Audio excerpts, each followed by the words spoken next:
na hiyo mafuta inapitia Kenya ikienda Uganda.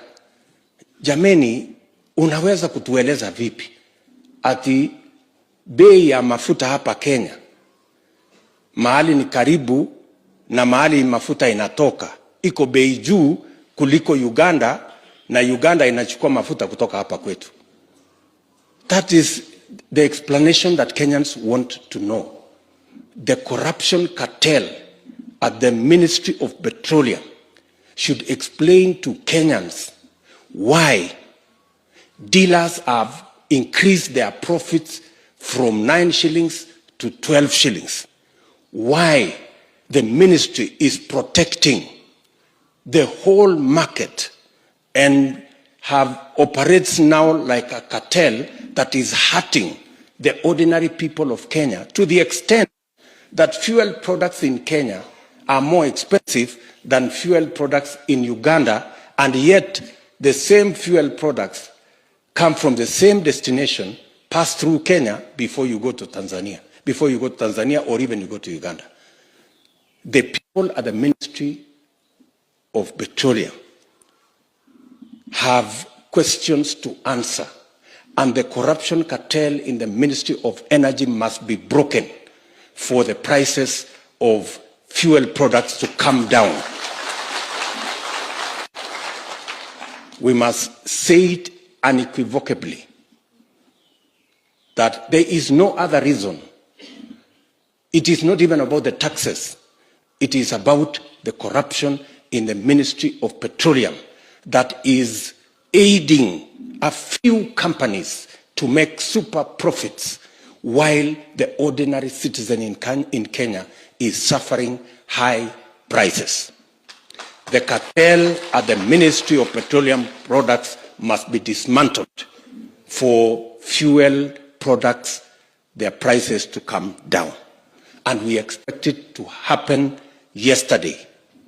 We do not expect it to continue, because there is no reason why fuel products in Kenya are higher in terms of price than in our neighboring countries, yet the fuel products pass through Kenya to those other countries. So watu wasiendelee kutupigisha story ati imekosekana mtu ya kujibu. Inakosekana mtu ya kujibu namna gani? Na tuko na a whole state department that is responsible for matters to do with petroleum in Kenya.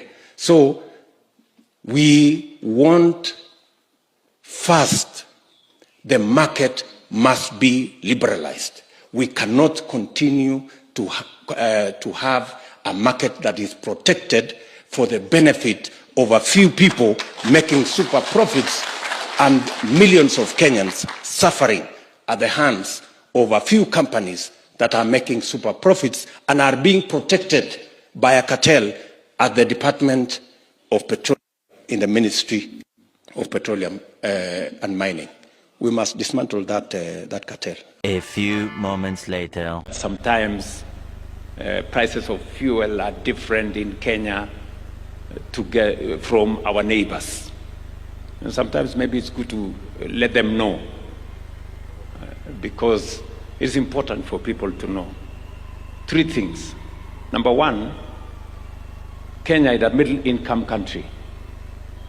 Our neighbors are least development countries. There's a big difference.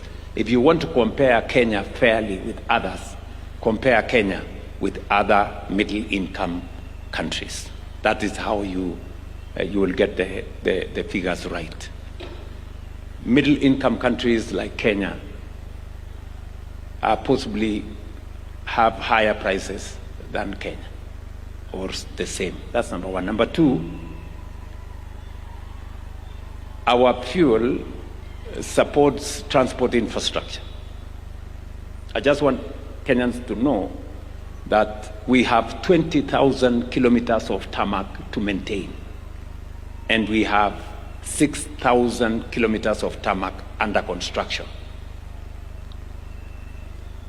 20,000 kilometers of tarmac to maintain here in Kenya is actually